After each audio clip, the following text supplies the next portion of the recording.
I've been using portable evaporative coolers like this for quite a few years now, and in this video I kind of want to talk about how you can utilize this to its best capabilities and kind of point out some of the things about this that are unique. Now, this was sent to me so I could make this video and try it out. And the way an evaporative cooler works is it basically just sends some water down a pad so that when the water evaporates, it cools down the air where the pads are, and then there's a fan that blows the air out. So one thing that's really nice about this cooler is that you can see the base down here. This is really big. It can fit several gallons of water, which means that you're not having to fill this up all the time. You could have this run all day long and not run out of water. Another thing that is unique with this model that I really don't think I've seen with other models is this top part detaches from the bottom part. Now what that allows you to do is, for one, you could just fill up the water on the bottom part here and then attach it later.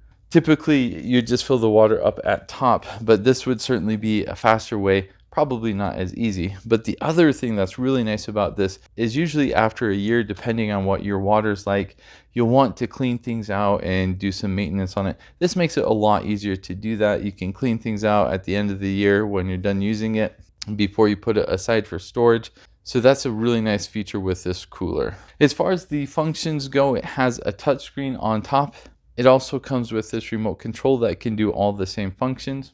You can cycle through 4 different speeds with the fan. It has 3 different modes. It has a normal mode, and then it has this natural mode where the wind speed will go faster or slower kind of at random to mimic a more natural environment. And then it also has night mode or sleep mode, where you can turn it on to a high setting and it will stay on that setting for about 30 minutes. And then after you've presumably gone to bed, it will slow down so you're not using as much air and it's more quiet. You can also use this just as a fan, or if you want the cooling feature, you press the cooling button and then it pumps the water up and then goes down over the pads. This also has a swing function where these will swing back and forth. So if you have it in a room, you can have the breeze going in different directions. You can also use this little lever to direct the air going up and down.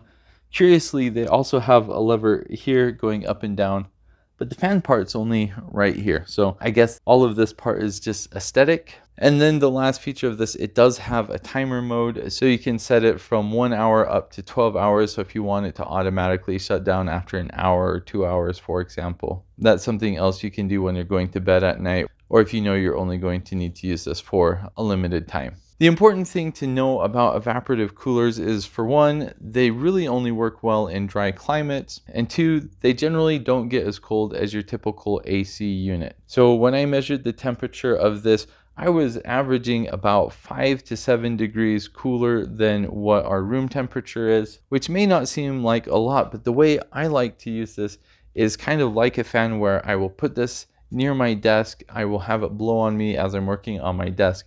And even though the air coming out is only like 5 to 7 degrees cooler, it really feels a lot cooler than that, because you're still blowing your skin to cool off that way and the air is cooler. So that's a really great way to use an evaporative cooler like this.